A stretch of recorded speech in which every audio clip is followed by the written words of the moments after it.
আসসালামু আলাইকুম গাইস। তো চলে আসলাম রাফি গল্প সিজন 3 পর্ব 2 থেকে 4 পর্যন্ত। তো চলো বেশি কথা না বলে গল্পটি শুরু করে ফেলি। রাফি মিমের কথা ভাবতে ভাবতে ঘুমিয়ে পড়ল। সকালে রাফি ঘুম থেকে উঠে বাইরে বের হবে হাঁটতে, তখনই রাফি শুনতে পায় মাসুদ কি জানি ফিস ফিস করে বলছে। আর রাফি শুনতে যাবে, তখনই মাসুদ বুঝতে পারে যে রাফি তার কথাগুলো লুকিয়ে লুকিয়ে শুনছে।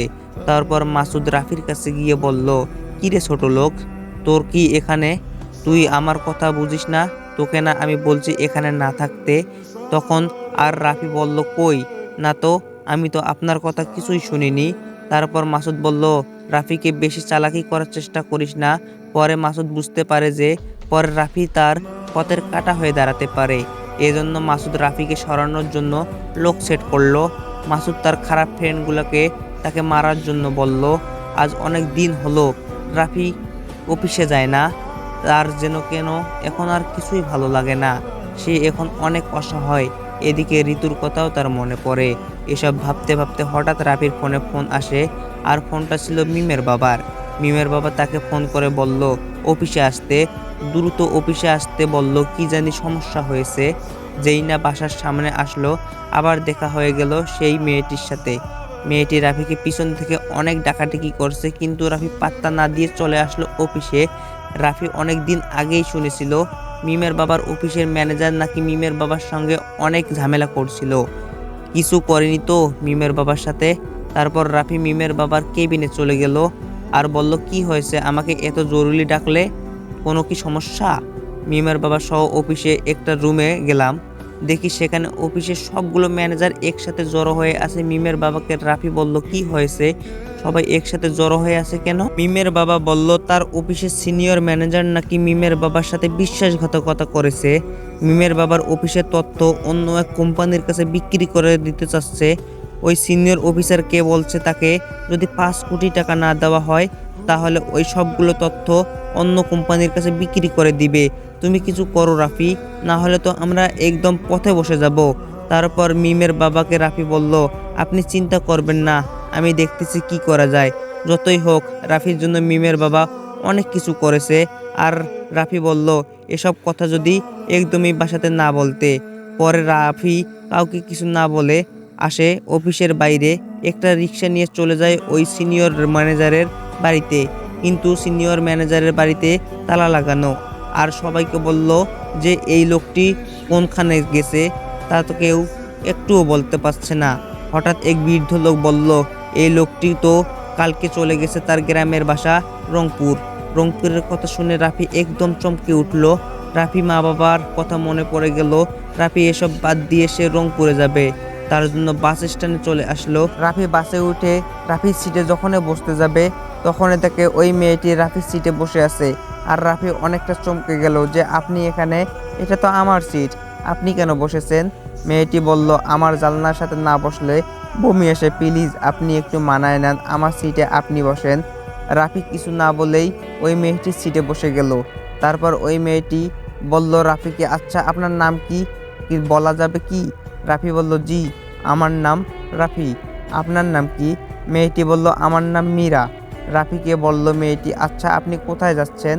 রাফি বলল, আমি তো যাচ্ছি রংপুর, আপনি কোথায় যাচ্ছেন? মেয়েটি বলল, আরে আমিও তো যাচ্ছি রংপুর, আমার দাদুর বাসায়।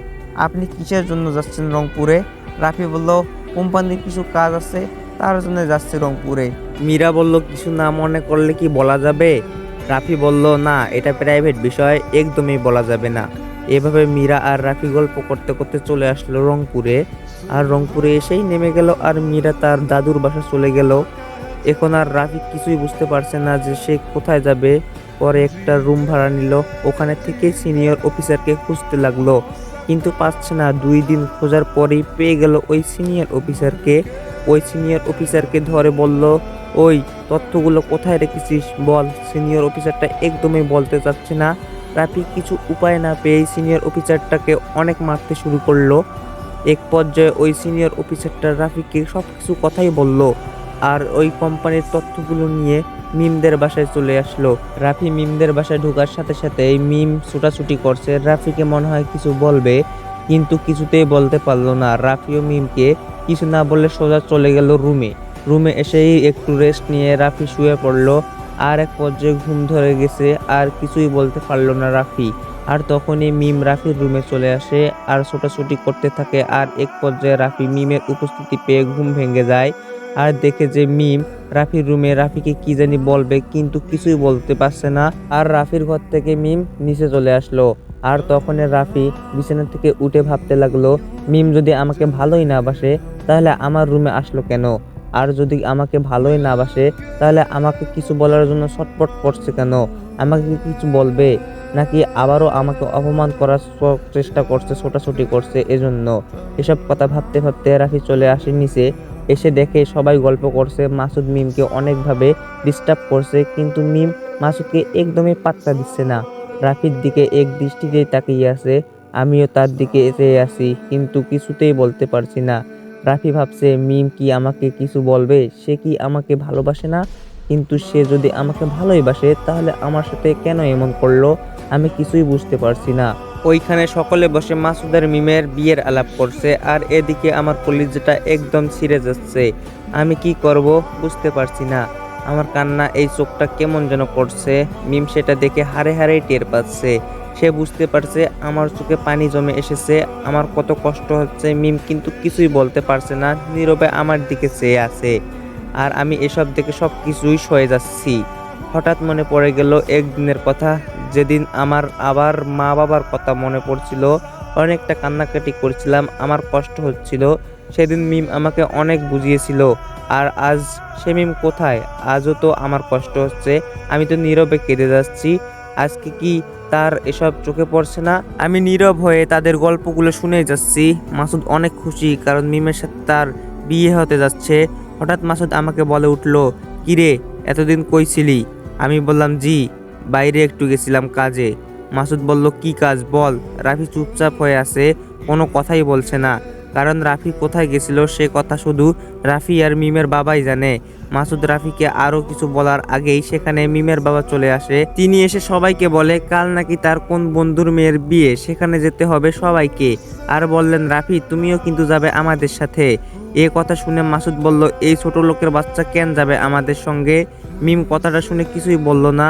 মিমের বাবা বললেন, আমি বলছি সে যাবে মানে যাবেই, আমি যা বলছি সেটাই হবে। তারপর মিমের বাবা যাওয়ার আগে রাফিকে বলল, রাফি তুমি একটু আমার রুমে আসো তো। এ কথা শুনে মাসুদের মায়ের গায়ে আগুন জ্বলে উঠল। কোথা থেকে কোন ছেলে উড়ে এসে জুড়ে বসেছে, আদর দেখলে বাঁচা যায় না। রাফি আর সেখানে কিছু না বলে সে সেখান থেকে চলে যায় মিমের বাবার রুমে। রাফি বলল, জি স্যার বলেন, ডেকেছেন কেন? মিমের বাবা বলল, 4 দিন ধরে তুমি কোথায় ছিলে?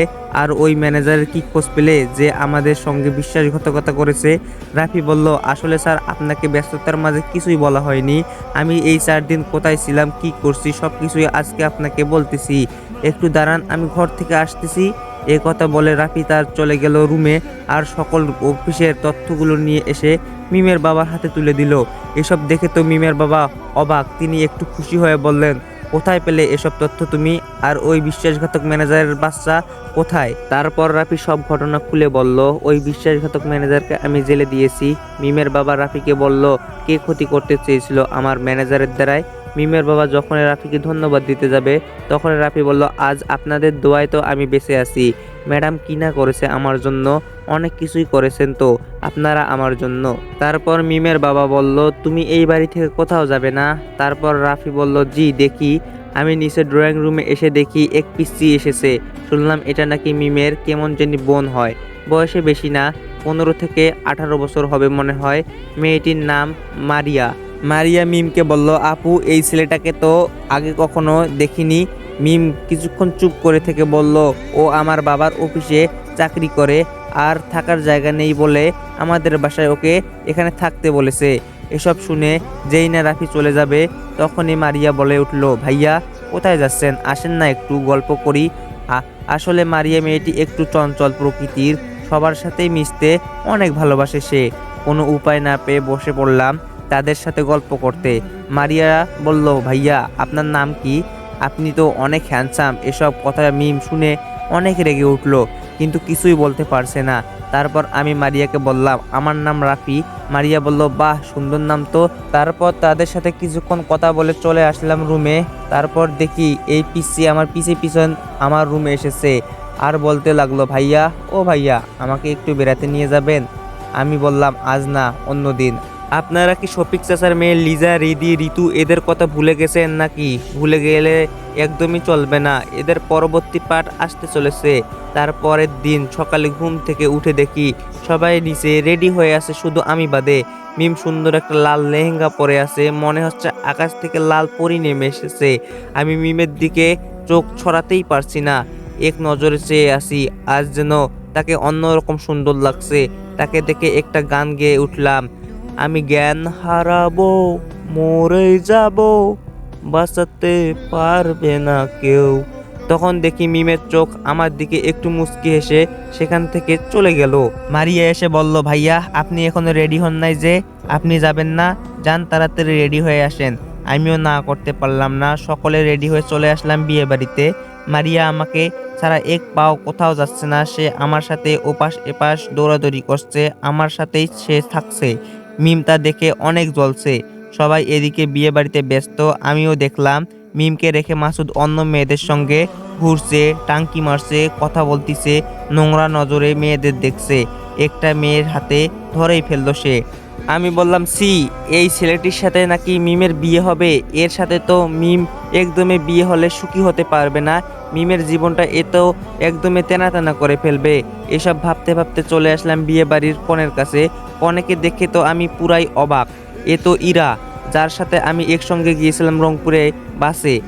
মীরা আমাকে দেখেই বলল, আরে রাফি সাহেব যে, কি অবস্থা আপনার, কেমন আছেন? আমিও বললাম, জি ভালো আছি। মিমও ইরার পাশে দাঁড়িয়ে আছে। মিম ইরাকে বলল, তুমি একে চিনো কিভাবে? ইরা বলল, এই যে কিছুদিন আগে একসাথে উনি আর আমি রংপুরে গেছিলাম। মিম কথাটা শুনে একটু অবাক হয়ে গেল। সে ভাবতে লাগলো, রাফি কেন রংপুরে গিয়েছিল? তার সামনে যে সে কিছুই কয়েকদিন বাসায় ছিল না, তাহলে কি রংপুরে গেছিল, অথচ আমি কিছুই জানি না? হঠাৎ ইরা বলে উঠলো, রাফি কেন, তোদের সঙ্গে কি হয় রাফি তোদের? কিছুই বলছে না মিম, চুপচাপ হয়ে আছে, কোনো কথা না বলে সেখান থেকে চলে গেল মিম। সেখানে রাফি আর মিম কিছুক্ষণ কথা বলল। আর রাফি ইরাকে বলল, তুমি তো আমার নাম্বারটা নিয়ে গেলে, কই তোমার বিয়ে, আমাকে তো ফোন করলে না?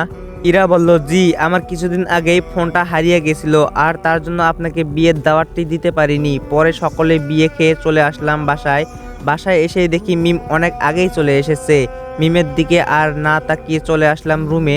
কিছুক্ষণ পর দেখি কে যেন আমার রুমে ঢুকলো। তারপর তাকায় দেখি মিম। তারপর আমি বললাম, জি, আপনি এখানে কি, কিছু বলবেন? মিম রাগান্বিত অবস্থায় আমার দিকে তাকিয়ে আছে, সে কিছুই বলছে না। অনেকক্ষণ পর চুপ করে থাকার পর আমি বললাম, আপনি কি কিছু বলবেন? সে কিছু বলছে না, সে আমার দিকে তাকিয়ে আছে। এমন রাগ আমি ওর চোখে কখনো দেখিনি। আমি আবারও বললাম, কিছু বলছেন না যে? মিম বলল, বলবো। রাফি বলল, জি বলেন। মিম বলল, আপনি কেন রংপুরে গিয়েছিলেন? রাফি বলল, না, কই যাইনি তো। মিম বলল, মিথ্যা কথা বলবেন না। তাহলে যে ইরা আমাকে বলল, তাহলে কি এরা মিথ্যা কথা বলছে? রাফি কিছুতেই সত্য কথাটি বলতে পারছে না, কিন্তু মিম শুনবেই। ও ওখানে আছে না, তোমার ঋতুর কাছে গিয়েছিলে? মিমের মুখে এমন কথা শুনে রাফি বলল, গিয়েছিলাম, তাতে আপনার কি? আমি যাব, আপনি তো, কোনো সমস্যা নেই। এ কথা শুনতেই মিমের মুখ কালো হয়ে গেল। আর মিম সেখানে মনটা অনেক খারাপ করলো। মিম আর কিছু না বলেই সেখান থেকে চলে যায়। রুমে এসে দরজা লাগিয়ে দিল মিম। এদিকে রাফি আজ ঘুরতে বের হয়নি, তাই মারিয়াকে নিয়ে রাফি আজ ঘুরতে বের হয়েছে। কিছুক্ষণ ঘোরাঘুরির পর দেখা হয় ওই মাসুদের খারাপ বন্ধুগুলোর সাথে। তারা রাফিকে মারার জন্য আসে, কারণ মাসুদ ওদের মারতে পাঠিয়েছে। তাদের মধ্যে অনেকক্ষণ কথা কাটাকাটি হলো এবং মারামারিও হয়। মারিয়া শুধু দাঁড়িয়ে দেখছে, কিছুই বলছে না। এক সময় মাসুদের খারাপ বন্ধুগুলো রাফির হাতে মার খেয়ে পালিয়ে যায়। আর পালাতে পালাতে বলে, তোকে আমি দেখে নিব। সন্ধ্যা হওয়ার আগেই তারা দুজনে বাসায় চলে আসে। রাফি মারিয়াকে বলে এসব যেন কথা না বলতে। এদিকে কেটে যায় আরো ৩-৪ দিন। এখন মিম রাফির সাথে মাঝে মাঝেই কথা বলে। এদিকে রাফির ফোনে একটা কল আসে। হঠাৎ করে একজন বলল, মিমের বাবার নাকি অ্যাক্সিডেন্ট হয়েছে। বললাম, কোন জায়গায়? আমি ওই লোকটার কাছে থেকে সকল তথ্য নিয়ে চলে যাই মিমকে নিয়ে। সেখানে দেখি মিমের বাবা হাসপাতালে ভর্তি। এমন কিছু হয়নি, পিছন থেকে গাড়ি এসে ধাক্কা দিয়েছে তাকে। নিজেকে বাঁচাতে গিয়ে মিমের বাবা পায়ে ব্যথা পায়। মিমের বাবা রাফিকে বলল, কেউ হয়তো এটা ইচ্ছে করেই করেছে। রাফি নিশ্চিন্ত হয়ে গেল, কে এমন করতে পারে? রাফি তার লোকজনকে ফোন করে এ ব্যাপারে খোঁজ নিতে বলল। মিমের চোখে পানি। মিমের বাবা বলল, আমার তো কিছু হয়নি, আমি ঠিক আছি। সে রাতে রাফি আর মিম হাসপাতালে থেকে গেল। মিম কিছু বলে না, আগে থেকে এখনও চুপচাপ হয়ে গেছে। আগের মতো এখন আর ঘুরতে বের হয় না, আগের মতো রাফির সাথে আর কথা বলে না। শুধু রাফির সাথে নয়, তাদের বাসার সবার সাথেই ভালোভাবে কথা বলতে চায় না, মন মরা হয়ে থাকে। রাফি নিজ থেকেই মিমকে বলল, চিন্তা করো না, তোমার বাবা ঠিক হয়ে যাবে। মিমের আগের মতো রাগ করে নেই, রাফির সাথে এখন বেশ ভালোভাবেই কথা বলে তারা। এদিকে একটা নার্স আসে, রাফির সাথে কথা বলতে শুরু করে। রাফি মিমকে পাত্তা না দিয়ে নার্সের সাথে কথা বলতে থাকে। নার্সটা রাফির বিষয়ে অনেক তথ্য চায়, তার ফোন নাম্বার চায়। মিম যেন কিছুতেই সহ্য করতে পারছে না। এমন দুজনের কর্মকাণ্ড দেখে মিম একটু রেগে বলল, এই মেয়ে, তোমার কোনো কাজ নেই, যাও তোমার কাজ করো। এখানে এসে কারো তথ্য নিতে হবে না, কারো বিষয়ে নাক গলাতে হবে না। তারপর এ কথা শুনে নার্সটি সেখানে থেকেই চলে যায়। যাওয়ার আগে নার্স বলল, এই মেয়েটা কে? রাফি বলল, এটা আমার স্যারের মেয়ে। নার্সটি চলে যাওয়ার পর মিম বলল, স্যারের মেয়ে মানে অন্য কোনো পরিচয় নেই? এ কথা বলেই মিম লজ্জা পেয়ে যায়। তারপর ডাক্তার এসে মিম ও রাফিকে হঠাৎ খুঁজতে লাগে। ডাক্তার তাদের এসে বলে, মিমের বাবার পরে যাওয়ার পর তার পা কেটে অনেক রক্ত বের হয়ে গেছে, এখন আর শরীরে রক্ত দিতে হবে। ডাক্তার বলল, তার রক্তের গ্রুপ বি পজিটিভ। এ কথা শুনেই মিম বলল, মাসুদের রক্তের গ্রুপ তো বি পজিটিভ। মিম মাসুদকে ফোন করে হাসপাতালে আসতে বলে। মাসুদ বলল, তার আসতে হাসপাতালে 10 মিনিট সময় লাগবে। এদিকে 10 মিনিট পার হয়ে 1 ঘন্টা সময় হয়ে গেল, কিন্তু মাসুদ আর আসে না, তার খোঁজও নেই। সে আসে না, কিন্তু তারপর মিম তাড়াতাড়ি মাসুদকে ফোন করলো। ফোন করে বলল, আপনি কই? তাড়াতাড়ি হাসপাতালে আসেন প্লিজ। মাসুদ বলল, তার নাকি জরুরি কাজে সে আটকা পড়েছে। কিন্তু এদিকে মাসুদ তার বন্ধুদের সাথে আড্ডা দিচ্ছে। মিমকে সে মিথ্যা কথা বলে যেন হাসপাতালে আসতে না হয়। রাফি রক্তের জন্য অনেক ছোটাছুটি করতে থাকে, কিন্তু রক্ত সেও পারছে না। এক পর্যায়ে এক বৃদ্ধ লোক এসে বলছে, আমার রক্ত দিতে পারেন। রাফি লোকটিকে একদমই চিনে ফেলে, সে তো সেই। তো গাইজ, পরের পার্টগুলো দেখতে হলে অবশ্যই চ্যানেলটিতে সাবস্ক্রাইব করে রাখুন। আর ভিডিওটা কেমন হয়েছে সবাই কমেন্ট করে জানাবেন। তো আজকের মতো বিদায় নিচ্ছি, দেখা হবে অন্য কোনো নতুন ভিডিওতে। এ পর্যন্ত ভালো থাকবেন, আল্লাহ হাফেজ।